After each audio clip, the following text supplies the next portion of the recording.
എന്താ സ്വപ്നം എന്തെങ്കിലും കണ്ടോ? സ്വപ്നമാണോ റിയാലിറ്റി ആണോ? ഇല്ല, എന്തേ? സാലറി കയറി. ഓ, എന്താ പരിപാടി? ആ, കുറച്ച് കടങ്ങളുണ്ട്, ആ, അത് കൊടുത്തു തീർക്കണം. യെസ്. പിന്നെ പെരുന്നാളൊക്കെ അല്ലേ, ആ. ഒരു പച്ച കളർ ഷൂസിങ് വേണം. നിനക്ക് മാച്ചോ? പിന്നെ കുറച്ച് ഡ്രസ്സൊക്കെ എടുക്കണോ? ആ, ഒരു ലോട്ടറി എടുക്കണം. ഇത് അവിടെ എന്ത്? ഒരു ലോട്ടറി. ആ, നീ ലുഡോ കളിക്കാറുണ്ടോ? ആ, 4 ആളുടെ കളിക്കില്ല. എത്ര പ്രാവശ്യം എനിക്ക് 6 വിൽക്കും? എൻ്റെ ഒരു ഭാഗ്യം, ഭയങ്കര ഭാഗ്യമാണ്. ആ, അതുകൊണ്ട് ഇതുവരെ കിട്ടിയില്ല. 6 കിട്ടില്ല. എന്നിട്ടാണോ ലക്ഷക്കണക്കിന് ആളുകൾ എടുക്കുന്ന ലോട്ടറിയിൽ നീ ഭാഗ്യപരീക്ഷണം നടത്തുന്നത്? പിന്നെ ഞാൻ എന്താ ചെയ്യാ? ഈ ലോട്ടറി എന്നൊക്കെ പറഞ്ഞത് ഒരു ഭാഗ്യപരീക്ഷണ സാധ്യതയുടെ ഒരു കളിയാണ്. അതിൽ നിന്നൊക്കെ മാറി നമ്മൾ മ്യൂച്വൽ ഫണ്ട്, SIP, സ്റ്റോക്ക് പോലെയുള്ള സംവിധാനങ്ങളിൽ വളർച്ചയുടെ വഴിയാണ് നമ്മൾ തിരഞ്ഞെടുക്കേണ്ടത്.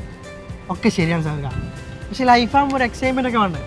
എക്സൈറ്റ്മെന്റ് കുറച്ച് കുറഞ്ഞാലും പ്രശ്നമില്ല. നിഹാലെ, റിട്ടയർമെന്റ് സ്റ്റേജ് ആകുമ്പോഴേക്കും നമുക്ക് ഫിനാൻഷ്യൽ ഇൻഡിപെൻഡൻസ് വരുന്നതിലെ കാര്യം. സമ്പത്ത് കാലത്ത് തൈ 10 വെച്ചാൽ ആപത്ത് കാലത്ത് കാപ്പാത്ത് നിന്നാ നമ്മളും കുറെ കേട്ടിങ്ങനെ. അപ്പൊ നിനക്ക് അറിയാം